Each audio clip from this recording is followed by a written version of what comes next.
Hello, everybody, and welcome to another edition of Authority Marketing Live. I'm Melanie Hirschhorn, the book marketing strategist and publishing house for nonfiction and children's book authors who really want to make a difference and an impact with their book.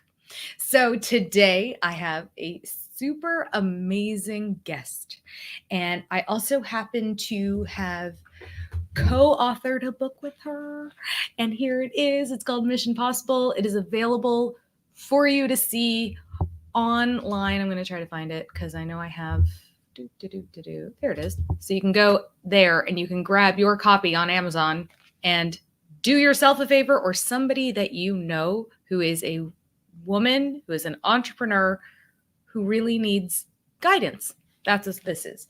Anyway, well, I'm bringing on Kiva Slade, who is founder of the 516 Collaborative.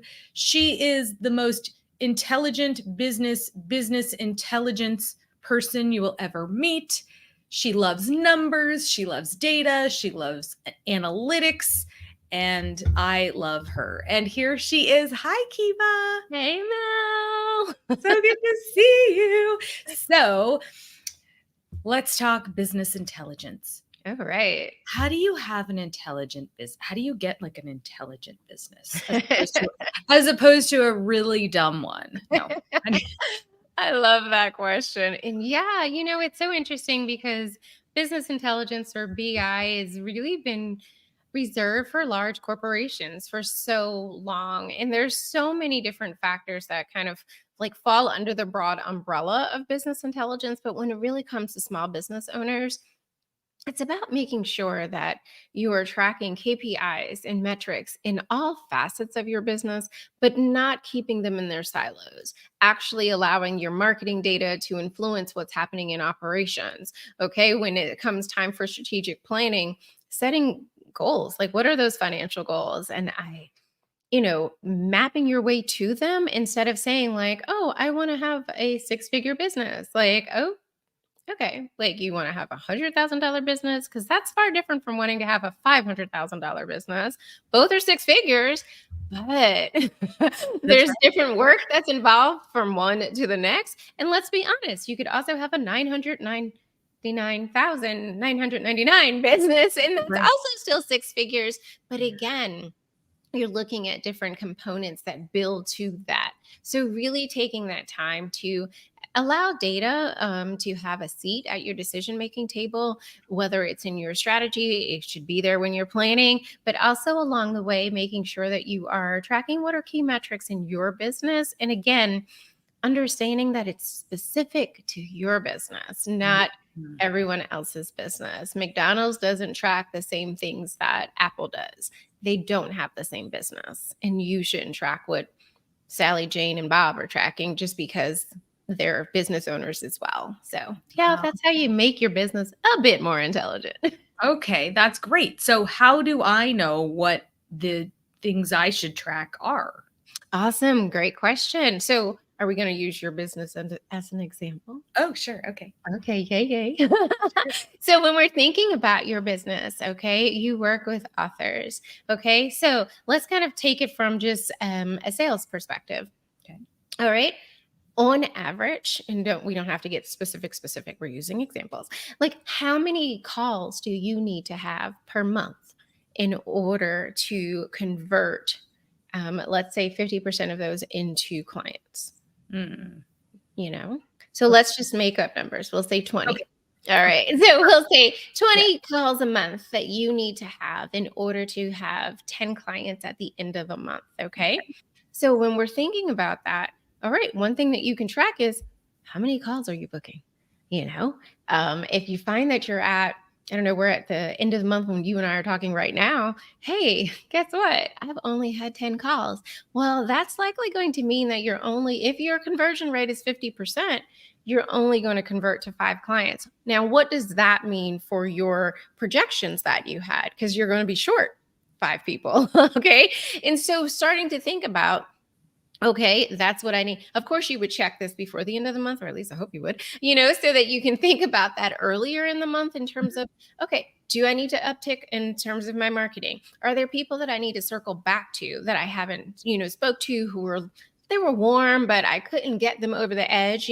What do I need to do to get them over the edge? Are there some other people I need to reach out to? Starting to think like that is one thing that you can track. In addition to that, is say you based on the different offerings you might have. So say maybe you have a monthly revenue goal of $5,000. We're just gonna keep the number simple. It's Friday. Okay. So if it's $5,000, and let's say you have two different service offerings, one is $2,000, the other is $3,000. Hey, out of those 5 people that you actually are able to convert, if they're all at $2,000, right? So that's 10. See, we're already getting confused. And so like that's 10, thousand, but say your monthly goal is 15,000, you also noticing there, okay, that's going to come up short. So really taking the time to think through, what is it that's important in my business? Okay.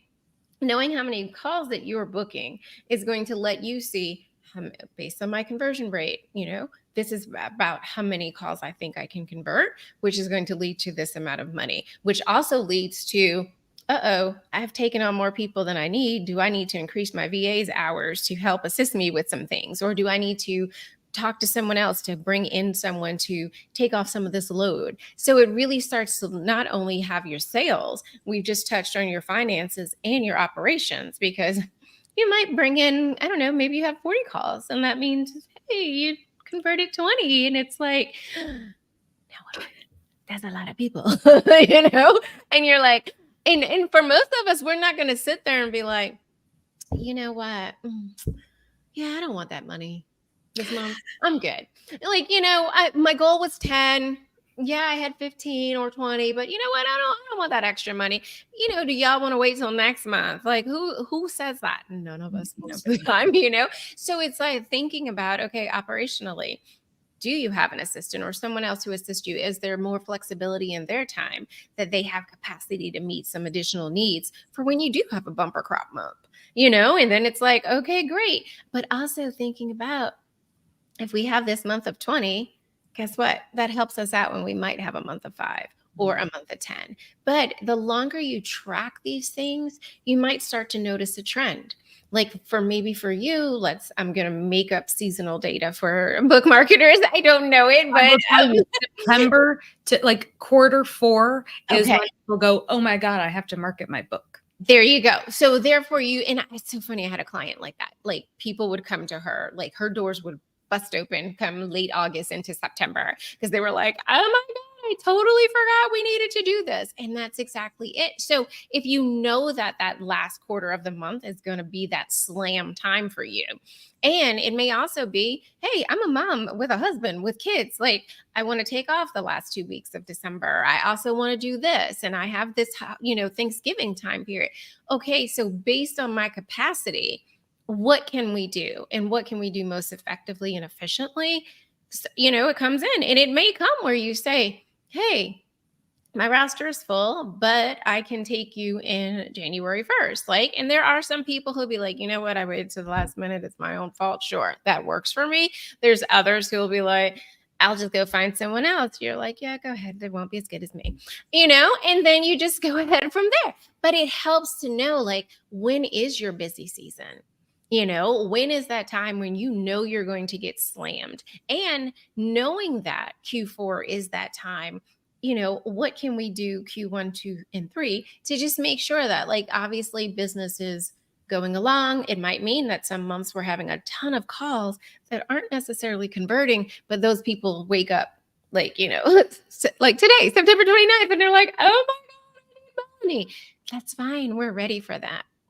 So really starting to think about, in your specific business, what are those things that are metrics or key performance indicators that let you know, hey, I'm having a lot more calls come in, which might mean I'm going to have more revenue if I can close them all at my current rate. That also might mean I'm going to need more staff or someone else to do such and such in whatever the process is for the business. So really starting to see how all of those things are actually connected. If you have an email list, hey, there's an uptick in open rates. What's going on? Oh, I was talking about my services and that I have openings. Oh, wow, that actually, look at that. Those people actually did book calls. So you start to see it's really a whole ecosystem. If you think like a spider web, our businesses are like that, and they're just catching all these little bits and pieces, but we need to make sure that they are connected in that web, and that we look at each of the pieces and not say, oh, I had 20 calls and I converted 10, but not seeing how that could impact other areas. Hope that makes sense. Kiva, I feel like I just got a master's degree. And I love how you came at it. There was never any judgment piece. Because as someone, well, I can only speak for myself, but I will look at something and I will just start judging the numbers. Oh, this means I'm bad. Oh, this means it's bad. And the way you describe it, it makes so much sense, and it's empowering, Yeah. because if you know the things, then you can forecast, as opposed to just putting your head in the sand and hoping for the best and going la la la, Right. Yeah. Like the whole ostrich thing, it's not a good look. No one needs to have their head down and butt up. Okay. So, with that being the case, no, we need to know those numbers, and it should empower us. It should encourage and inspire us, because, again, they're your numbers. Don't go comparing your numbers to everyone else's. Okay. Apples, oranges, apples to grapefruit, apples to kumquats. Like, it's for your business, and understanding that even for your business, there's seasonality. There might be a time in your business where you have small kids. Guess what? I'm good with this. I'm only having 5 calls a month because I only need 2 people, or 2.5. Okay. But there might come a time when kids are older and they've moved on, and, or they're more independent. As a result of that, hey, I can have 20 calls a month because I can have that capacity to take on 10 clients a month if that were to be the case. And so, again, it's about your business, and it's about nobody else's. And so it's like staying in that kind of understanding and container of, these are your numbers, and what is it that you need in your business in order for your definition of success, because that's going to be different for everyone. And it may be that, I want a 6-figure, 7-figure business, but do you want a 6-figure business that you don't pay attention to the numbers and you barely bring in $40,000 when you, at the end of the, when everything goes through the wash? Or do you want that 6-figure business that, because you paid attention to the numbers, because you paid attention to your operating expenses, because you trimmed fat, because you did the things that you needed to do, your take home is actually 6 figures as well? Both people have 6-figure businesses. One, though, has 5-figure take home. Which one of those people do you want to be? And again, that's a decision that really only you can make. And then obviously your accountant can help tell you, yeah, I don't know about that. Or, yeah, we're on the right track, or this is what you need to do to get on that track. So, yeah, definitely it is so not about judgment. And if you haven't been tracking anything, what's that saying? Like, the best time to plant a tree was 5 years ago. The second best time is today. Like, hey, if you haven't been tracking, start today. Start small. If your business is not at a place where you have consistent, predictable revenue, start with your marketing. Okay. What is taking place with your marketing? How many calls do you need to have a month? How many leads do you need to have coming in? How many people do you need to touch base with? Okay. Start there. And don't make it bigger than it needs to be. You don't need to track everything in your business. That's overkill. Too much information. Okay. Track what you need to track, and don't be afraid to start small and start now. Oh, so much great information. I'm just taking it all in. And you can find out all the things about Kiva and her business, the 516collaborative.com. So you also wrote an incredible chapter in Mission Possible. And I'm going to find it. And I know it's chapter 11 because we already had this conversation. Was it this week? Last week? It was this week. Was it really? This has been, can I just tell you, my son, everybody can know, I get a call yesterday, from the nurse in the middle of the day. You never want those calls. Yeah, Mm-mm. he actually fractured his wrist Oh my at God. school. He's 9. He tripped on somebody. So it's been a week. Yeah, boys are a whole nother breed. Right? I know. I only ever had sisters. So, okay. Yeah, Almost there. Almost there. we don't trip over people and have calls home for fractured wrists. I'm just saying. Okay. So now you can see this is Kiva's chapter. There's beautiful Kiva. So your chapter is Unleashing the Power of Data. Yeah. So you've kind of talked about that a little bit, but what do you think is the number one thing that authors who are also business owners, because when you write a book, you have a business, what do you think the number one thing that they should concentrate on would be? That's a good question. I think really trying to figure out for themselves, like, what's the best way to get their ROI for that book. For some people, like right now, we're live doing video. For some people, that works great. For others, maybe it's audio. You want to be on a podcast. For others, you don't want to talk to anybody. You just want to leverage it, via your social media in some sort of written format. So really figuring out what that is for you, and then, okay, how do we maximize this to the best of its, potential? So if it's a video, are you doing video? Are you being asked to come on and do videos, interviews? Is it podcast interviews? I worked with a client who she wrote a book, and she did what are those things? News, like news segments, Oh, yeah. Yeah. So like, I mean, like what works for you, and what do you feel like? I don't want to just say comfortable, because sometimes I do feel there's a level of getting outside of your comfort zone. Yeah. And so, if you love talking and it's audio, great. But challenge yourself to go ahead and do a video or two, talking about it, because people are going to see and hear that passion that you have, that's a part of what you wrote and why you wrote it in most cases. And so they're going to connect with that. And I think that's another way. So really figuring out what do you need to do to leverage that ROI, and keeping track of that. If you want to be invited on videos, okay, how many people are we pitching per month? Okay, and how many of these can you do? Can you do 3 per month? Okay, maybe you can do 3 per week.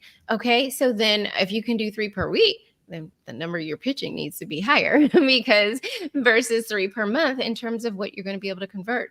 The same with a podcast. If you want to have 3 podcast interviews a month, then you need to start getting on those and seeing, okay, and then keeping track. Okay, we reached out to this person, we got this one scheduled. We reached out to this person, we never heard back from them. Let's follow up. We reached out to this person, blah blah blah. Or if there's people out there who'll pitch podcasts for you, so like maybe you're working with them. But even in that, you don't want to rely just on their numbers. How many people are they pitching you to? Okay. And then how many confirmations are they getting? Because you want to make sure that additional investment you're making, you're getting your ROI on as well. So, don't just gauge like, oh, they did book me for 4 interviews, but they might have pitched you to 400 podcasts. Like, and it's like, you got 4? Yeah, that math isn't mathing. So we want to make sure that, we're keeping track of that. And if it's, again, you just want to post on LinkedIn because you don't really want to talk to anyone or be on video or use it in that way, what kind of engagement are you getting on your post on LinkedIn? Okay. Are you following up with comments? Are you following up then in DMs to further have conversation with people? Are those conversations leading to people booking a discovery call with you, depending on if that's like a thing that's a part of what you do in your business? So really just, again, focusing on what is that vehicle that you're going to focus on to drive that ROI on that book investment that you've put out and birthed into the world. Okay, I love it. And then, so it's knowing what matters and tracking it. Yes.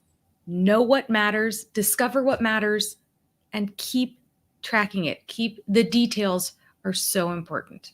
Definitely. And it's just, We all love a good spreadsheet. If not, you can track it on all kinds of ways, or hey, go find someone who likes a good spreadsheet and let them do it for you. But honestly, don't just like set it and forget it and hey, it's being tracked. No, like set it aside monthly time for yourself. You are the CEO, you are the owner, the founder of that business. Set aside monthly time that's sacred. Like, we're not breaking this date with ourselves. We're going to look over what are our metrics? What have we tracked for this month? And what is it telling us? Okay. We've sent out more newsletters this month than we did last month, and our open rate has increased. And we've also added 500 new subscribers based on 2 new lead magnets. Okay, great. What is that telling you? How many of those, new subscribers are qualified? Maybe we start to investigate how long your sales cycle is. Hey, the reality is not all of us are going to convert within 30 days. Maybe it's 90 days that someone comes into your orbit before they purchase. But now you start to have data so you can start to see where that happens. And when you know that, hey, everyone's coming in Q4. I know I had all these calls. So I had 500 calls between the first 9 months of the year. There's a possibility that I could have, oh my goodness, so it helps you start to get prepared. It helps you start to know when your trends are coming so that you're prepared before they come. But it also just allows you to start to see where you can connect the dots. So yeah, set aside time to actually look at the stuff that you've been tracking. Yeah. Okay, now I have, did I say I have a master? Now I have a doctorate. You're the best. This is brilliant. Okay, so you can find all things Kiva Slade at the 516collaborative.com. Kiva, your brilliance shines, and I appreciate you so much. The book that, hold on. No, come on. Okay. The book that we have co-authored, Mission Possible, Successful Women Entrepreneurs Sharing Step-by-Step How to Become One. You can grab it at vipbook.marketing/Mission Possible. It's just a really nice link that takes you to Amazon where you can get our book. But their links aren't pretty. Yeah, no, they're not pretty at all. Thank you so much for being here today. You are amazing, and I appreciate you. Thank you so much for having me, Mel. Okay, thanks everybody for watching. Have a wonderful weekend. Bye.